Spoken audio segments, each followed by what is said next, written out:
Tenemos a Fernando Marías y a David Lozano. David, el autor del libro. Fernando Marías, autor consagrado, nombre propio de la literatura. Yo trabajo para la editorial SM y no voy a hablar mucho, dado que es a ellos a quienes habéis venido a oír. Y os dejo con Fernando. Gracias de nuevo por estar aquí. Muchas gracias, David. Buenas tardes a todos. Esto, no se engañen, no es la presentación de Cielo Rojo.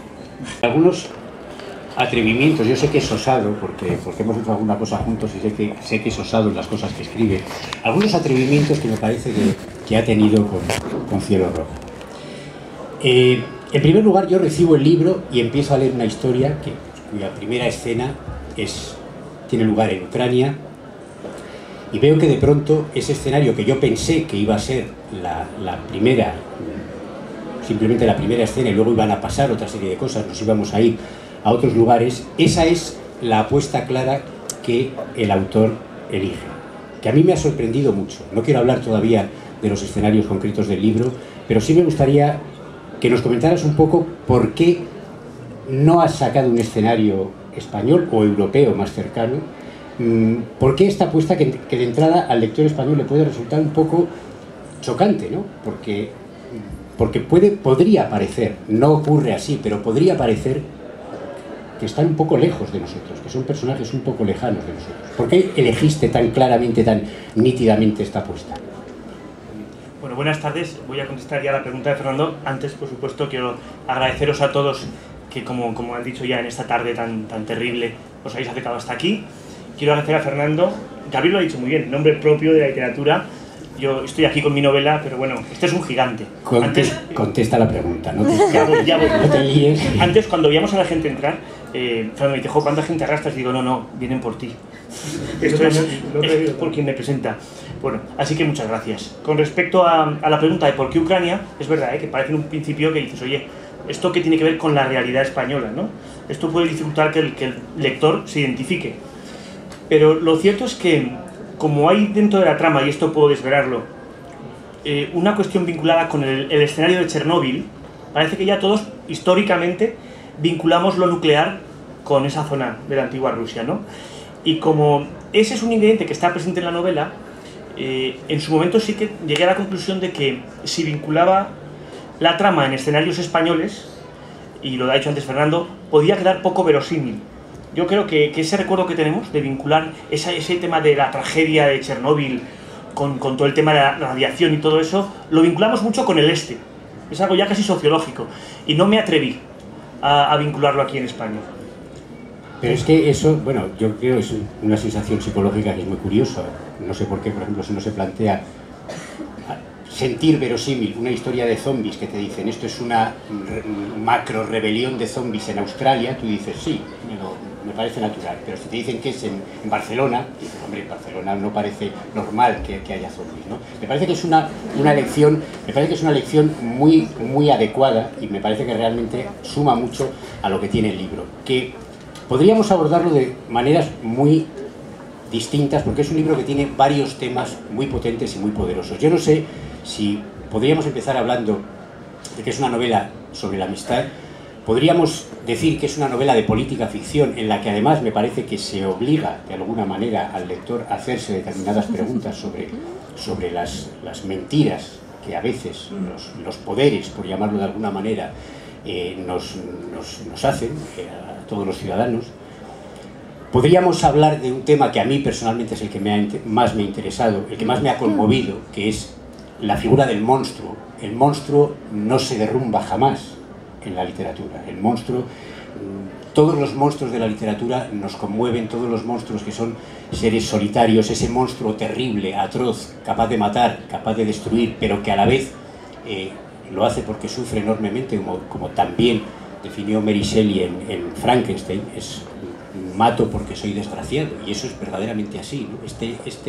Este libro te obliga a tener compasión del monstruo, y yo creo que eso es algo que es bueno que ocurra en un libro, ¿no? Creo que nos obliga a pensar sobre ese ser malvado, terrible, aterrador, sin embargo luego tiene un corazón. De todo esto podríamos hablar, pero por ir centrando un poquito y por ubicarnos de alguna manera geográficamente, y por tener también nuestra primera conexión internacional en este símil de de programa de televisión, yo creo que debe estar listo por ahí en control, deben estar listas unas imágenes que queremos mostraros sobre el escenario de Cielo Rojo, para que luego David pueda hablar un poquito sobre ese asunto, sobre el escenario del libro. Aquí está. Van a empezar ya a proyectarse. A mí me gusta porque me lo preguntan, ¿no? Unido a la cuestión de por qué Ucrania, creo que debo explicar el detonante de cómo descubrí yo esta ciudad. Lo que estáis viendo son imágenes de Pripyat. Pripyat es una ciudad que está cerquita de Chernóbil. Cuando se piensa en la catástrofe nuclear, todo el mundo tiene en la cabeza enseguida Chernóbil. Pero en realidad, si hubo una ciudad que sufrió la radiación de la avería en el reactor nuclear, fue Pripyat, que es una ciudad que se construyó para alojar a los trabajadores de la central nuclear. Estaba, por tanto, mucho más cerca de la central cuando ocurrió la catástrofe y, bueno, la tuvieron que evacuar rápidamente. Lo curioso del caso es que se mintió a la población. No se le dijo lo que había ocurrido y el tono fue que era una evacuación provisional, como si nos dicen a nosotros, iros unas horas de casa que enseguida volvéis. Claro, si te dicen eso lo dejas todo tal cual. Y la gente se fue con lo opuesto. Claro, nunca volvieron. Hasta el punto de que hoy día Chernóbil sí ha resurgido, pero Pripyat no. Según los últimos estudios científicos, pasarán 9 siglos hasta que la ciudad pueda volver a ser habitada. 9 siglos. Hoy día, por tanto, es una zona muerta. Y a mí eso me encantó. Las primeras imágenes las vi hace años en un reportaje. Y se hablaba de una ciudad fantasma. En mitad del mundo, fijaos, pero completamente desterrada, como un campo minado, que tú lo ves pero no puedes pasar. Hoy la radiación ha bajado lo suficiente y se permiten visitas guiadas. Durante 1 hora y pico te dan un contador que mide la radiación y entonces pues puedes ver, y bueno, las personas que han acudido, yo investigué y encontré un par de diarios y hablé con Álvaro Colomer, que es un autor que ha hecho la visita, acompañado de una fotógrafa, y comentaban que estaba todo tal cual. Incluso hay en algunas zonas ropa tendida. En las clases del colegio aún se distinguían las inscripciones de la pizarra, los cuadernos, los coches tal como quedaron en ese día de 1986. Es espectacular como escenario para una novela.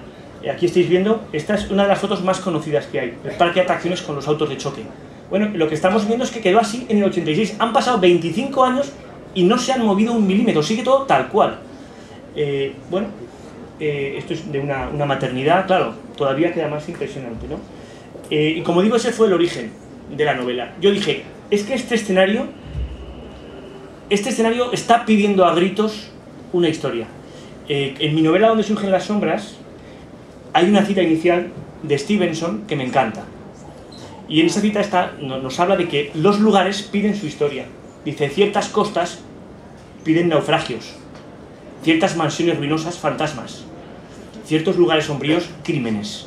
Y yo soy como muy amante de los escenarios, de las atmósferas. Y cuando vi Pripyat, para mí fue un hallazgo. Digo, esto está pidiendo una historia. Pasaron varios años y por fin la he recuperado. Y hasta ahí puedo leer. Podríamos ir hablando, pero ya veis que son simplemente... A mí esta me impresiona muchísimo, ¿no? La piscina y todo tal cual. Es impresionante. Es que como lo acabas de contar, tal vez no os sonaba todo lo que David ha contado. Como de alguna manera alguien que no sea un especialista en el tema puede pensar que toda esta historia que él ha contado es casi de ficción. Esas fotografías casi podríamos decir que son un truco y sin embargo es muy tremendo pensar que realmente esto fue ocultado a la opinión pública. Al menos luego se ha ido sabiendo, pero en un primer momento yo, que tengo más años que vosotros, yo sí viví en Chernóbil. Bueno, más que vosotros, incluso es posible que más que vosotros dos juntos, tal vez.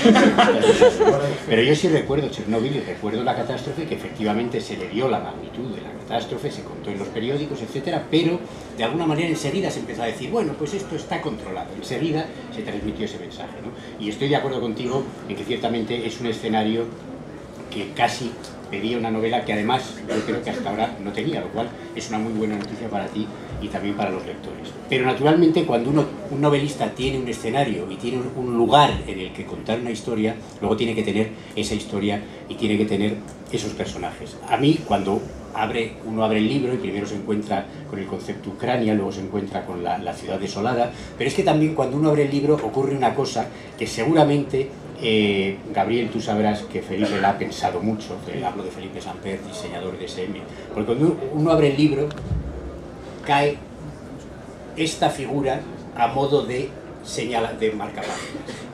¿Qué es esta figura? David Lozano, cuéntanos. Bueno, es una matrioska, imita la silueta de una matrioska. Y es que efectivamente el elemento muñeca rusa tiene una importancia como clave en la novela. Y esto sí puedo contarlo, ¿no? Cielo Rojo es la historia de un reencuentro después de años, a partir de una separación de amigos. Esos amigos que se criaron en Ucrania, cuando se separan, como no saben si algún día en la vida van a volver a verse, se reparten una muñeca rusa. Cada uno se queda con una de ellas, con la promesa de que antes de que transcurran 10 años, esa muñeca rusa tiene que volver a completarse. Ese es un poco su apuesta, su juramento, ¿no? Por tanto, simbólicamente, tiene una importancia clave en la novela, ¿no? Esa reunión que supone tener la muñeca, y cada uno se va a vivir su vida. Pero también es un poco las capas que tiene luego la novela que se van desgranando sin desvelar la trama. No solo es el símbolo físico de la amistad, sino todas las capas como unas cebollas que tiene la novela, o sea, que tiene más significado que el meramente físico, ¿no? Sí, de hecho, uniendo la intervención de Gabriel con la de Fernando, incluso podríamos aludir a la apariencia de la versión oficial de las cosas, sí. Y cuando vas descubriendo nuevas matrioscas en el interior, vas acercándote a la realidad, que es lo que decía Fernando de las verdades públicas, lo que los poderes callan, la versión oficial que te dan, pero si tú abres la matriosca, luego puedes descubrir oscuros secretos. Cosas dentro. Y luego alrededor de esa primera escena hay 3 personajes, 2 hombres y una mujer, ¿no? Como David ya ha dicho 2 veces, hasta aquí puedo decir, hasta aquí puedo tal, de pronto ya me siento cortado, ya no sé qué es lo que puedo decir y qué es lo que no puedo decir. Cuando me des patadas, yo me cambio de tema. Hay esa primera escena en la que la muñeca tiene tanto que ver y también están esos 3 personajes que me gustaría que hasta donde puedas leer nos digas quiénes son. Bueno, 3 personajes y además, como decía un lector, es que vaya nombres. Claro, este es un efecto secundario, un daño colateral de elegir Ucrania, que aquí no hay ningún Pepe, son todo Antonovich, Ekaterina, no sé qué, y la verdad es que es complicado, lo reconozco, pero os prometo que enseguida uno se acostumbra.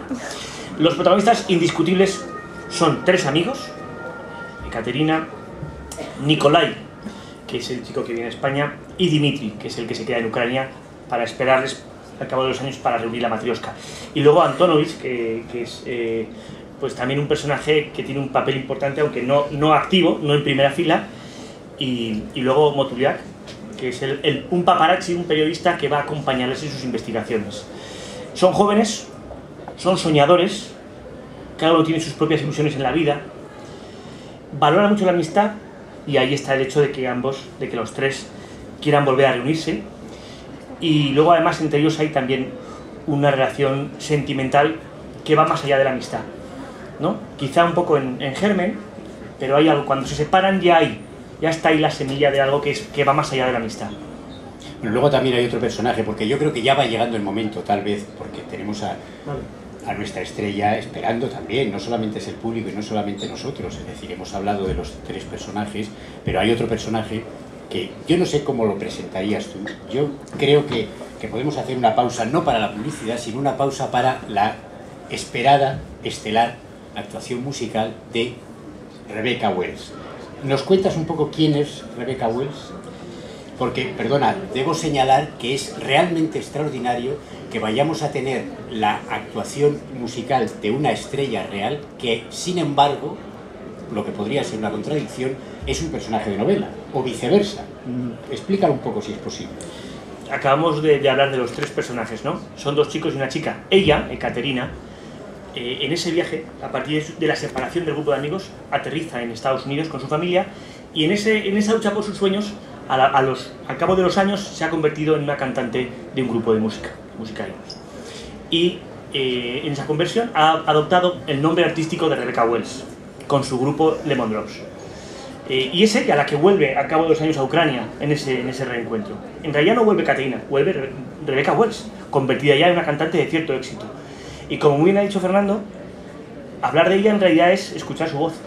Claro, porque además es muy bonito cómo reaparece en la novela. Realmente en el libro el personaje aparece a través de su voz, es ese reconocimiento de pronto, decir, esa voz, esa mirada, ese aspecto, es una especie de aparición espectral. Luego nos referiremos a lo espectral o a lo fantástico, pero de alguna manera el personaje aparece. Sí, tiene un papel importante. Por un lado, desde luego agradecer a Rebecca Wells la composición de las canciones, porque yo como autor lo que sí hice fue pues escribir las letras, pero luego la melodía, digamos, lo que le ha dado cuerpo ha sido ella, ¿no? Y claro, y como letras que están vinculadas a la trama, claro, tenía que ponerlas en inglés, la traducción tampoco es cosa mía, porque claro, ella vuelve de Estados Unidos, y son letras que hacen alusión a ese pasado que Rebecca Wells comparte con Nikolai y con Dimitri. De alguna manera esas canciones demuestran que ella, que ha rehecho su vida, que ha empezado una nueva etapa en Estados Unidos, a miles de kilómetros de Ucrania, no ha olvidado sus raíces. Él sigue pensando, y son canciones melancólicas, ya lo habéis visto tanto en la propia melodía, ¿no?, como en las letras. Son canciones que implican que ella vuelve la vista hacia atrás en el tiempo. Ella no ha olvidado a esos amigos que dejó atrás, no ha olvidado ciertos sentimientos que ya habían nacido en ella, y eso lo refleja, lo vierte a través de sus canciones. Por eso no se queda, como ha dicho muy bien Fernando, en un mero accesorio más de la novela.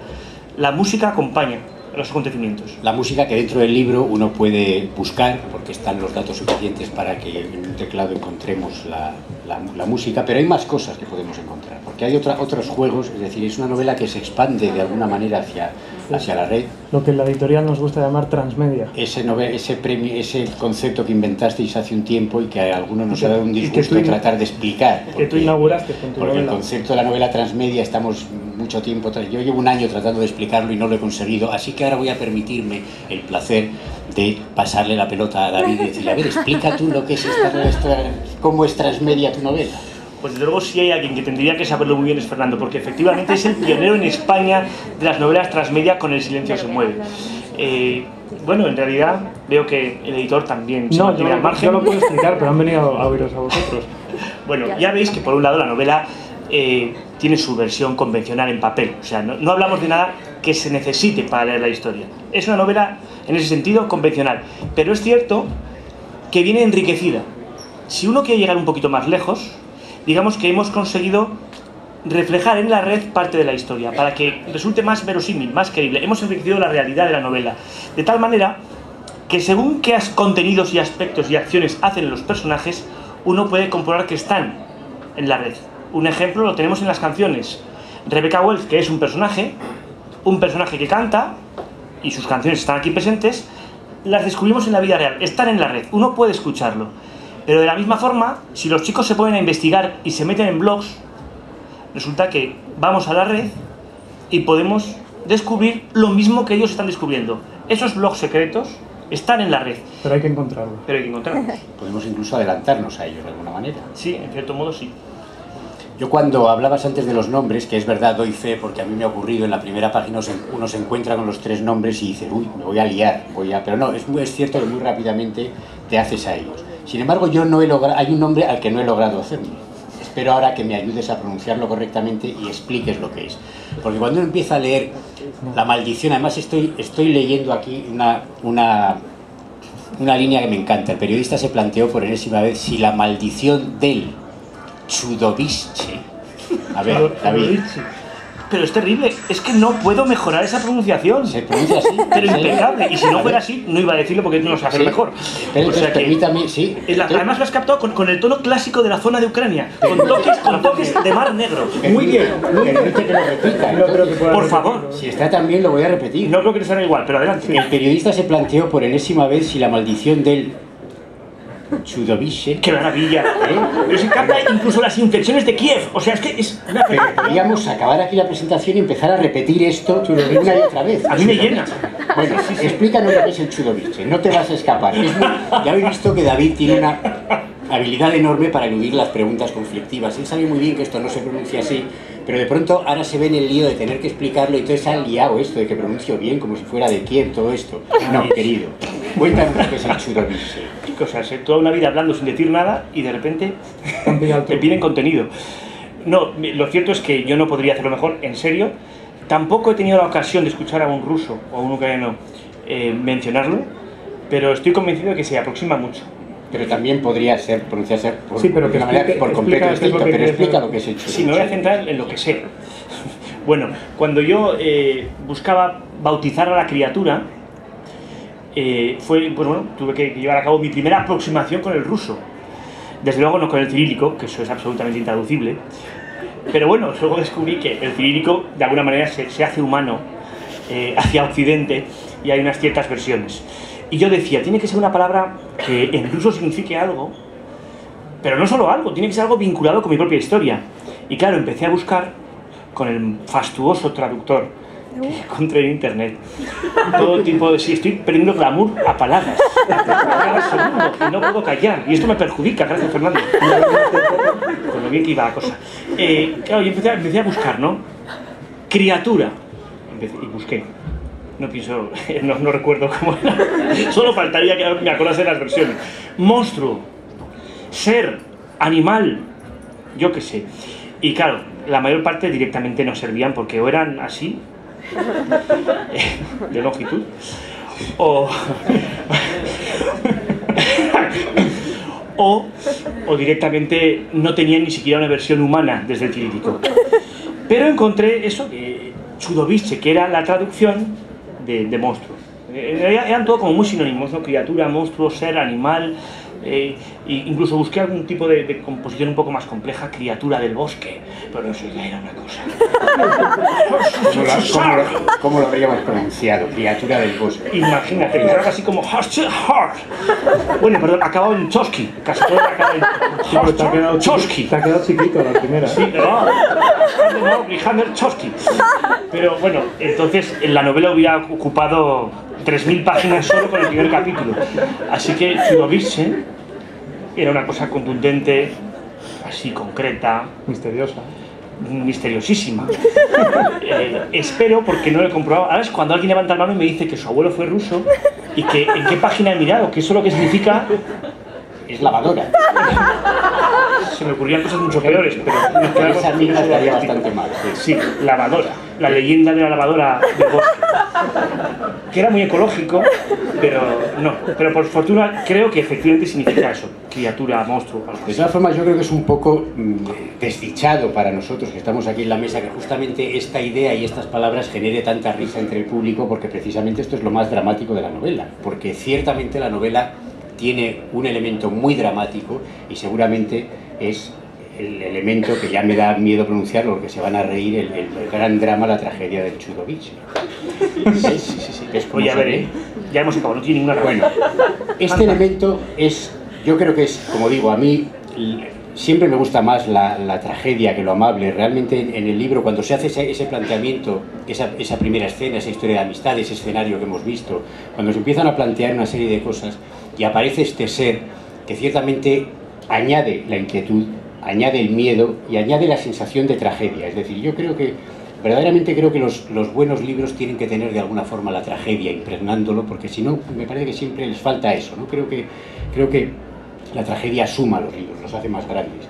Y uno intuye desde el principio que hay una historia terrible y muy dolorosa en este ser que aparece ahí. Pero, naturalmente, esta es de las partes que no podemos leer, así que ya te he visto la mirada y además he notado la patada en la rodilla, con lo cual voy a cambiar de tercio, pero sí voy a decir que este ser, evidentemente, genera la parte a la que también me gustaría referirme, porque la novela tiene una parte importante de intriga y una parte importante de acción. Es una novela de acción en muchos aspectos, es decir, realmente hay una investigación, realmente hay una serie de personajes que se mueven mucho para lograr una serie de cosas, hay una serie de enigmas, hay un enigma del pasado. Todo esto también me gustaría que lo hablaras un poquito. Muy bien, sí, efectivamente el monstruo es un tema un poco tabú, pero es verdad que tiene un papel fundamental, y me ha gustado mucho tu referencia inicial, antes, cuando has mencionado a Mary Shelley con el Frankenstein, porque hay toda una tradición de la soledad del monstruo, ¿no? Incluso del fantasma de la ópera, quiero decir, con ese tema del que es apartado, del que queda ahí en esa soledad. Incluso algo que me apasionaba, el debate del monstruo sobre derivar hacia el mal o no. Por supuesto, ahí lo dejo.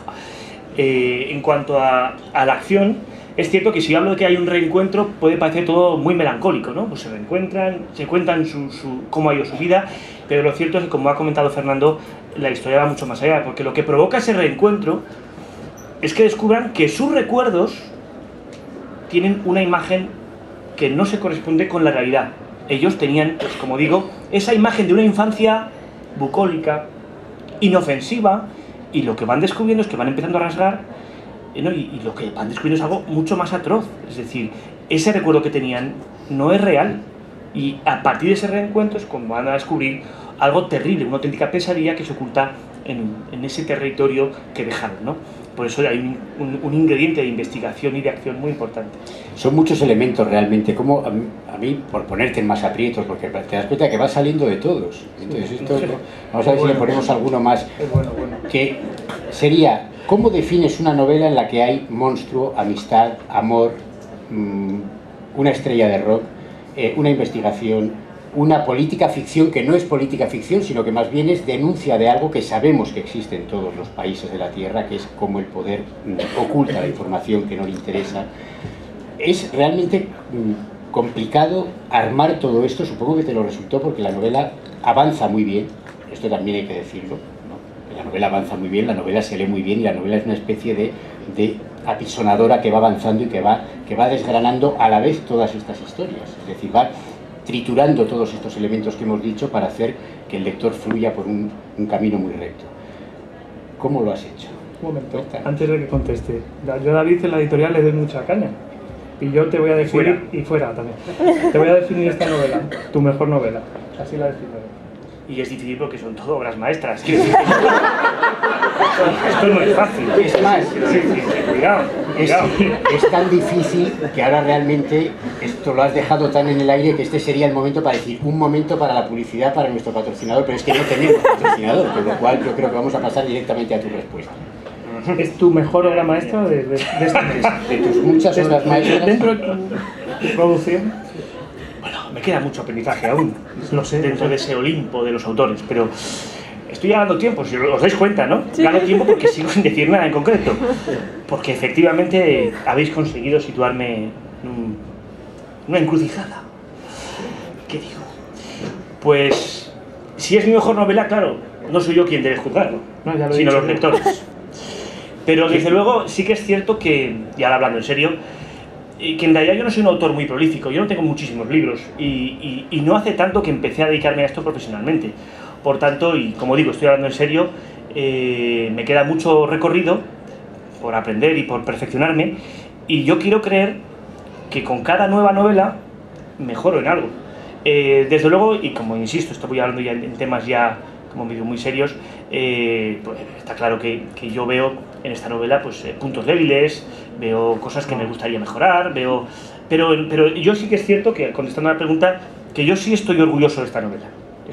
Pienso que para mí supone un avance con respecto a lo anterior, y como digo, aunque me queda mucho recorrido, pero yo he puesto punto y final a esta historia con una sensación satisfecha, que he trabajado bastante, que me lo he currado, y que cuando ahora repaso estas páginas digo, oye, esta historia... Es verdad que a diferencia de otras novelas has llamado menos a la editorial después de entregarla para cambiar cosas. O sea, que es cierto, estabas más satisfecho. Ha llamado, Sí, lo de las revisiones no. Pero con la pregunta que te ha hecho Fernando, me parece interesante, ¿cómo la definirías? Pero avancemos más. Pero no contestas, que no contestaba nada. Que no he contestado. Pero... Bueno, ¿la definirías de alguna manera? No. No vas a contestar a eso. Es una novela de amor, de misterio, Es una novela versátil. Diversa, amplia. Efectivamente. Yo creo que es un término que a todos nos lleva a pensar en temas muy, muy enriquecedores. Y creo que en ese sentido... Es tu mejor novela. Bueno, pero es que esto se me avisa, porque tendría que llevar 2 meses preparándome para una presentación así. Esto hace tiempo lo llamaban interrogatorio de la Gestapo. Ahora lo llaman presentación de novela, pero tela, definen esta novela, es que esto no se me hace. ¿Qué tiene de diferente para ti con respecto a otras de tu...? ¿Cuánto queda? ¡Qué barbaridad! Me parece que llevamos 4 horas, porque se me está haciendo de largo. Ahora le vamos a poner un aprieto a Gabriel y luego ya un último aprieto a ti. Más ya... agua. A mí no. No, porque aparte que ya veo que no quieres contestar. No, a ver, es que... No, ahora vamos a ver, voy a intentarlo. Creo que sigo fiel al género del suspense. Hay un peso mayor del ingrediente sentimental. Y por tanto... Casi como que... Es tu mejor novela. Hasta el momento, en consecuencia, es tu mejor novela. Cabe la posibilidad de que mejore con el tiempo, pero hoy por hoy, sí. Bueno, Gabriel, el libro, el objeto. Es un objeto que yo diré que leerlo me ha provocado placer físico. Es decir, es un libro realmente bonito. Perdón. No, quiero decir que ese es el único terreno en el que no pensaba encasillar a esta novela. Pero también podemos incluirla ahí. Por favor. Una novela erótica, no habíamos llegado a eso, ahí no. No, pero ahora que lo pienso... Gabriel, yo no veo el libro, erotismo. de verdad, yo creo que es un libro realmente, mira que SM hace, es que te iba a decir que es más bonito que los míos, o sea, digo, mi libro está bien, es diferente, pero los míos son bonitos también. Es más bonito el mío porque tú escribes mejor, hay que compensarlo. Pero mi libro es bonito, pero este es muy bonito. Este es un libro que realmente... Cuando nos llegó a la editorial, una vez de fabricación, nos llegan cajas con las novedades y los tuvimos... De verdad, esta idea del rojo y el negro dentro es un libro esencialmente rojo y negro, realmente creo que es un gran logro editorial. Es un libro bonito verdaderamente, que es algo que también es importante que ocurra. Sabemos que es bonito sostener un objeto hermoso como tal, ¿no? Pero además de todo lo que hemos dicho en el libro, hay una cosa que a mí me parece que es la apuesta última, por eso lo quería guardar para el final. Lo realmente más difícil en una novela con todas estas características, cuando decíamos que poníamos a David en el aprieto para que tratara de contestar y no contestara, está ese elemento de intriga, de terror, del monstruo, de la soledad, de la amistad, del amor, del rock, de la investigación política, de la política ficción, de la política real, no ficción. Todo eso está en el libro y, sin embargo, el crescendo hacia el que va avanzando, y a mí, por mi parte, con esto me gustaría terminar porque es la imagen que me gustaría dejaros. Todo es uno de esos placeres en que el libro va avanzando, todo va, como decía antes, la maquinaria del libro va triturándolo todo, y tú aproximadamente cuando quedan 40 páginas, el lector, no tú, el lector va intuyendo que el desenlace va a ser de enorme poderío emocional, va intuyendo que en este libro cabe la posibilidad de que sueltes una lagrimita al llegar al final. Es un final realmente conmovedor el que has creado, es decir, creo que todo se une para que eso sea así. Me da la sensación de que ahora dirás que hoy estás empeñado en estropear tu imagen y ahora dirás que no, que esto ha sido por casualidad, pero yo creo que estaba muy claramente en tu idea, es decir, todo esto tiene que avanzar porque si no, no tendría sentido hacia ese final en que realmente el desenlace logra conmover al lector. Y yo creo que esto es seguramente el mayor logro de Cielo Rojo. No sé si quieres... Sí, quiero decir que en este no lo voy a rebatir. Quiero decir, yo ya, cuando tenía la novela en cierto modo avanzada, yo ya sabía que el desenlace final no me dejaba más margen que entrar hacia lo que iba a resultar muy, muy emotivo. La historia lo requiere, no es un accesorio ni un lujo, es que la historia tenía que acabar así. Es cierto que en algunos aspectos, algún lector que ya ha tenido ocasión de leerlo me dice, parte del final yo ya lo intuía. Digo, sí, lo sé.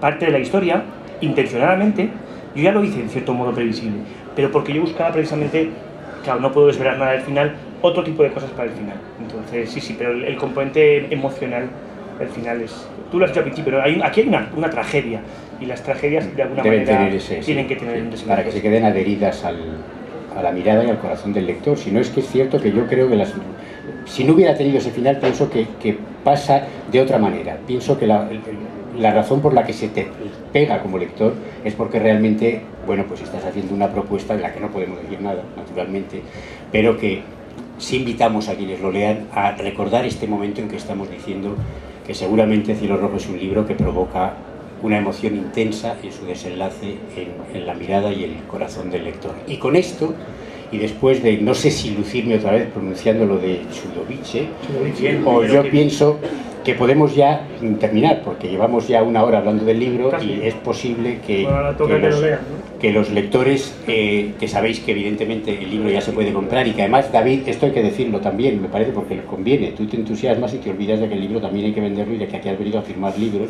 y creo que ahora está previsto en la cuarta planta que David va a subir a firmar su libro, con lo que no hace falta decir que espera que vosotros paséis previamente por el libro, lo compréis, subáis y os pongáis frente a él para que lo firme. Muchas gracias por haber venido a escucharnos y de verdad leer el libro.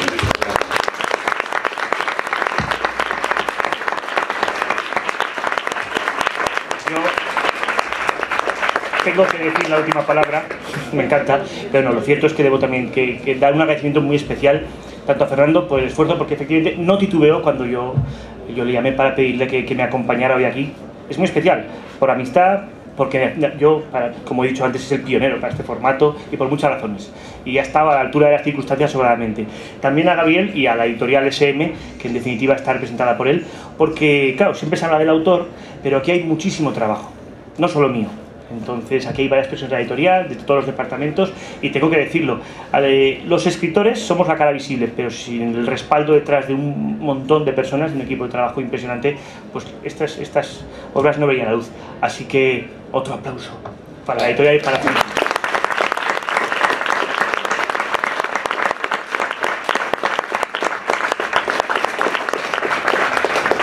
Y así hacemos tiempo para que deje de llover. Muy bien, muchísimas gracias a todos, de verdad, por acompañarme.